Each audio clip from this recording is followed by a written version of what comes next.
Harmattan arrived like a quiet visitor, laying its cool, papery breath over Lagos and turning streetlights into halos. Amara Nwosu tucked a strand of hair behind her ear and checked the fairy lights for the third time. The children's hospital fundraiser had to be perfect.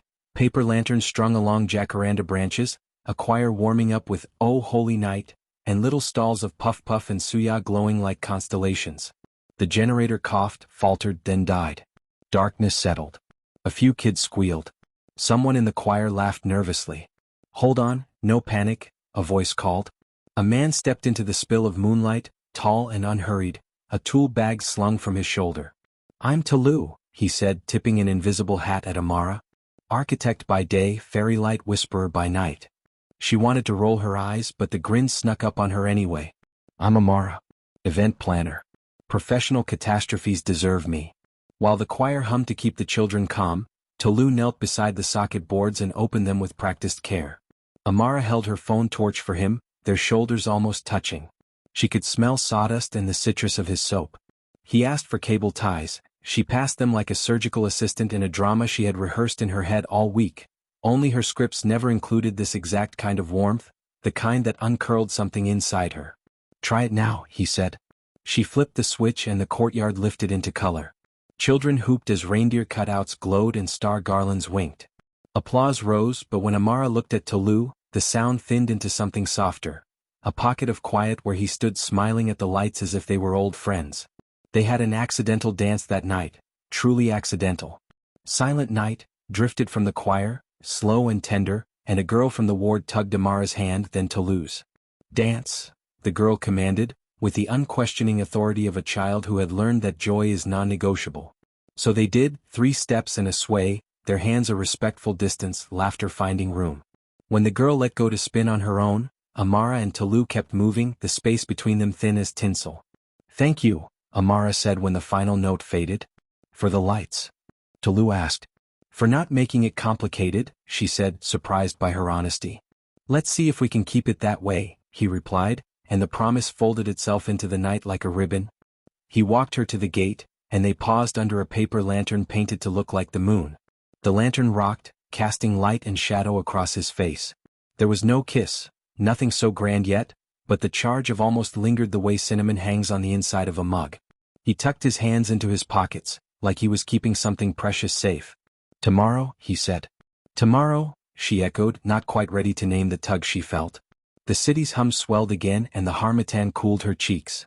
Behind them, the choir began "Joy to the World," and Amara wondered when the world had last surprised her this gently.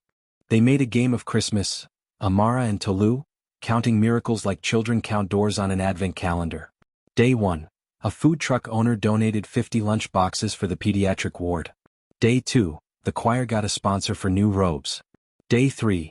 Tolu found a way to repurpose plywood scraps into a toy train track that ran like a loop of hope around the ward's tree. They moved together as if their calendars had quietly married. Mornings apart with work, afternoons at the hospital, evenings in kitchens and courtyards prepping hand-tied bows, sorting donated books, stringing lights as fine as spider silk. Each shared task arranged a new intimacy. Sleeves rolled, flour dusted on Amara's cheek, Tolu laughing as he dabbed at it with a napkin and then stopping, the napkin hovering as if aware that a face can be holy without being fragile. "Tell me about your Christmases growing up," he asked one night, leaning against the countertop while she stirred hot chocolate, the steam fogging his glasses. "Big. Loud. My mother makes enough jollof to feed a small nation. My father insists on carols off-key. What about you?" "Quieter," he said, a small smile flickering. "My parents divorced when I was 10. 2 trees and 2 houses, 2 sets of plans, 2 versions of cheerful. I liked the lights best wherever they were. They never asked me to pick sides." She looked at him, then really looked, at the kind of steady you build yourself. "We can make our own version," she said. The words surprised her, but they felt right, like clicking a light into its socket. On day 5 they carried warmth into places that forgot it. Makoko at dusk, the water dusk glass beside wooden walkways, gift bags cradled like lanterns in their arms. Tolu balanced on narrow planks, sure-footed, offering a pirate's bow to a toddler who accepted it gravely. Amara watched him and felt a tug that startled her. Not just attraction but recognition, the way a home recognizes you when you return to it. Later, when Harmattan fell like ashless snow, they sat on the hospital roof, cocoa in paper cups, the city stretched luminescent to the lagoon. A string of plastic mistletoe, Amara had brought it as a joke, hung from a length of wire someone had forgotten to remove. They both noticed it. The night noticed them noticing. "Let's not be silly," Amara said, because saying it out loud felt like a charm against how badly she wanted to lean in. "We can be anything we want," Tolu said, and it wasn't a challenge, just a truth offered gently. She didn't kiss him then. Instead, she slipped her hand into his, palm to palm, an agreement with more breath than words. The warmth of it was concentrated and careful. He turned his wrist and laced their fingers. They sat like that for a long time, a cathedral made of sky and quiet, the city's distant honking like a choir refusing to be dimmed. When they parted, the imprint of his fingers lingered like a note that refuses to stop ringing. Day 7 brought laughter in the kitchen, a rivalry over whose cinnamon cookies were superior. Day 8, a film night for the ward with a projector sheet and improvised popcorn. Day 9, a single slow dance on the rooftop to a Christmas playlist Amara swore had been cursed with only ballads. He held her like a promise that didn't need to be rushed. Her cheek found the warm press of his chest, and she felt his breath settle into a rhythm her body learned without instruction. "Miracle 10, he whispered near her hair. "I don't want to be anywhere else." She closed her eyes. "Me neither." Day 11 and 12 were still blank, and that felt like the sweetest part. Room for the unexpected. The unexpected arrived wearing a tuxedo and a smile polished to a shine. Check. Amara's ex. He appeared at the hospital's lobby with a bank draft and a camera crew, every angle considered.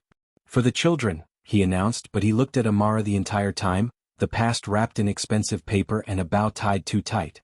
He pulled her aside, his voice a careful baritone. "I heard what you're doing. Let me help." His pause was perfectly calibrated, "we're always good at big gestures."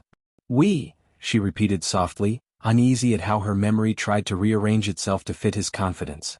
Tolu arrived with a fresh string of lanterns and took in the tableau. Chaik's hand hovering near Amara's elbow, the camera, the practiced tilt of Chaik's smile. Tolu felt something old stir, an instinct to step back before he was asked to. This, he thought, was why Christmas had once felt like 2 houses and too many plants. Chaik made his pitch. The donation was real. The conditions were subtle. Branding here, a spotlight there, repeat interviews featuring Amara if possible. He did not touch her, but the space he took up felt like a hand pressed lightly on a bruise. "Let's think," Amara said. She was proud of that, not no, not yes, just time. That night, on the roof, Tolu's silence was different, less like quiet, more like distance. "He seems successful," he said. "He's a chapter 1 finished," Amara replied. "But chapters still live on the shelf." He nodded, but she watched doubt gather its small tools. He hadn't asked for declarations and she hadn't offered them. The almost kiss of the nights before hovered, suddenly delicate. She told herself that honesty would hold, that the truth of them was stronger than a man in a tuxedo with a practiced smile. The next day, Amara declined Chaik's offer, choosing a smaller, anonymous donation from a community group. Chaik took offense politely. "You're sentimental," he said. "It's admirable. It's also small." "It's human," she replied and walked away, shaky but steady enough. When she looked for Tolu to tell him, she found only his note on the rooftop table, weighed down by the coil of mistletoe. "Work emergency. Back late." He was at his office, yes, but the emergency was inside him, old fears unpacking themselves. He stared at the model of the market he was redesigning, all those careful lines, and thought of how easily a structure can look strong while a single unseen crack waits to widen. Amara texted. He answered, but the thread between them felt suddenly thinner. 2 nights later, under a sky sharp with stars, she climbed the stairs to the roof and didn't find him. It hurt more than she expected. She sat beside the plastic mistletoe and let herself feel it, disappointment, worry, and a stubborn hope that refused to lie down. The Harmattan wind lifted loose paper. In the ward below, a child laughed. Amara breathed, slow, deliberate.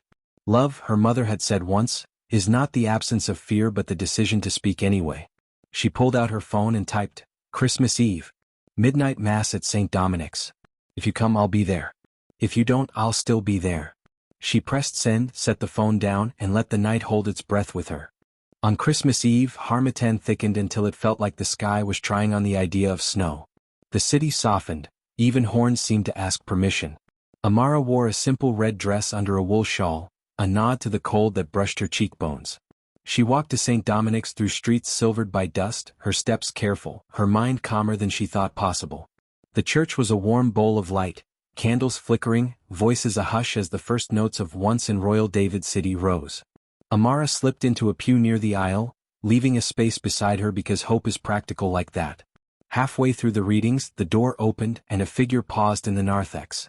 Tolu's shoulders were a question, then an answer as he moved down the aisle, eyes finding hers with a relief that made her chest ache. He sat not too close at first. The choir sang Emmanuel, and the consonants felt like stepping stones across a river. When the sign of peace came, he turned fully. No cameras, no audience, only the humility of hands and the bravery of eyes. "I was afraid," he said, voice low so it belonged only to the space they made together. "Of choosing, of being chosen. My parents' ghosts get loud at Christmas." "Mine do too," she admitted. "But I don't want to let fear decorate our house." He smiled, almost a laugh, surprised into it by the image. "Our house?" he teased gently, and her blush answered faster than her mouth could. They did not kiss then. They pressed their foreheads together for a heartbeat, the ancient gesture older than words, a prayer in the form of a touch. The peace that followed was not a flood but a warm tide. After Mass the city felt remade. They walked toward the hospital, where volunteers kept vigil with the wards so nurses could rotate home for a few hours. Harmattan dust made halos under streetlights, and their breath wrote small poems. "Come with me," Tolu said. They turned down a lane where the world narrowed, then widened into the hospital courtyard, transformed. He had been busy while he was gone. He had laid a path of lanterns like a runway of stars, slow and sure, leading to the tree. Snow, foam snow, but wonderfully convincing, drifted from a hidden machine, settling on shoulders, on the pine's lower branches, on the corner of Amara's shawl. She laughed, startled and bright. "You made it snow in Lagos." "For you," he said simply. Music rose from a small speaker, strings as soft as a hand on the back.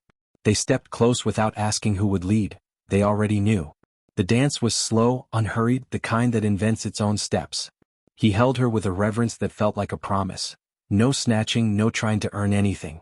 Her fingertips found the back of his neck, a gentle circle. He shivered, not from cold. When he finally kissed her, it was the opposite of a performance. Eyes closed, yes, but everything else so awake. The kiss gathered gently, not greedy, deepening only as their breath learned each other's rhythm. The world blurred to lantern light and the warmth of a mouth saying "I choose you" without needing to voice it. When they parted, she leaned her forehead to his again, smiling like someone who had been thirsty and finally drank. "Tomorrow," he whispered, and this time the word meant everything beyond the calendar. "Tomorrow," she echoed, and the snow machine hummed its blessing. Christmas morning broke in a sky the color of new promises. The ward buzzed with the serious joy of children up too early. Paper crowns sat crooked on small heads. A nurse wore reindeer antlers with no apology. Amara arrived with hot pastries balanced like a prize. Tolu carried a box labeled fragile as if it contained a beating heart. He set the box near the tree and lifted the lid. Inside lay handcrafted ornaments, tiny wooden houses painted in bright colors, each with a name written in gold. "For the kids," he said. "A place to belong even if only on a branch." He looked at her then, the kind of look that doesn't ask so much as welcome. "And two for us." He drew out a small house with Amara and Tolu on it and another shaped like a key. She pressed her lips together, the ache of happy too near tears. Gifts were opened. A boy roared at a toy dinosaur. A girl in braids tucked a book against her chest like a secret. The choir returned, this time in jeans and Santa hats, harmonies bouncing off tile and laughter. "Come," Tolu said to Amara, leading her toward the courtyard again, now decorated with the aftermath of joy, wrapping paper like brightly colored petals, foam snow melting into cheerful patches. He cleared his throat as if making room for words. "I thought long and hard about grand gestures. Lagos loves big. But I want simple. True. May I give you something?" She nodded, her chest suddenly small for everything inside it. He brought out a small wooden box. Inside lay a ring that wasn't ostentatious, just elegant, gold warmed by a single stone that caught the morning like it had been waiting. But it wasn't the ring that made her breath falter. It was the tiny folded paper beneath it. A floor plan, sketched in pencil. A small house with a front porch, sun from the east, a kitchen big enough for loud jollof and quieter cocoa, 2 bedrooms and a studio for miracles, he had written in the corner. A note: "We can change everything. We can change nothing. As long as we choose it together." "I don't know what the next Christmas looks like," he said, voice steady but soft. "But I know who I want to bring the lights back on with when they flicker." Amara Nwosu, will you build a life with me? Her yes arrived before her mind had lined up the words. It was in the way she reached for him, in the way her laughter came out half sobbing, in the way she nodded too many times. Yes, she said, managing to catch the word and hold it. Yes. He slid the ring onto her finger, his hands careful, reverent, like setting a star in its place. They kissed, still no performance, still the same grounded sweetness, but there was a new brightness in it, a future slipping its arm through the present. The ward erupted when they returned, because love doesn't keep secrets well around children. Someone chanted, "Kiss, kiss," and they obliged with a shy peck that drew scandalized giggles. Amara's parents arrived with a cooler and tears. Tolu's father came with a grin that made years fall from his face. Two families shook hands, then hugged, then argued cheerfully over who made the better meat pies. A choir member announced, "We're all invited to Amara and Tolu's first annual Christmas housewarming planning committee," and no one dared refuse. Later, when the heat rose and the city resumed its glittering bustle, they found 10 minutes on the roof, the plastic mistletoe still doing its earnest best. The foam snow machine sat quiet, like a creature that had given its all. The lagoon shone, a ribbon of light. "I was afraid of choosing wrong," Tolu said, thumb tracing the inside of her wrist, a map he wanted to learn forever. "You chose," she replied, brushing her knuckles along his jaw, feeling the steady there. "And so did I." They stood at the edge of the roof, the city unspooling in every direction, the day thick with good things. "This is chapter 1, Amara said. "Then let's write a very long book," he answered. They kissed, and the kiss was not a period but a semicolon, connection and continuation, the kind of punctuation that promises more. Downstairs, a child's laughter leapt skyward like a bell. Somewhere, a carol began again for the 100th time and, somehow, sounded new. Harmattan kept its gentle hold, and Christmas did what it has always done when given room. It made a home where two people, brave and ordinary, could begin forever.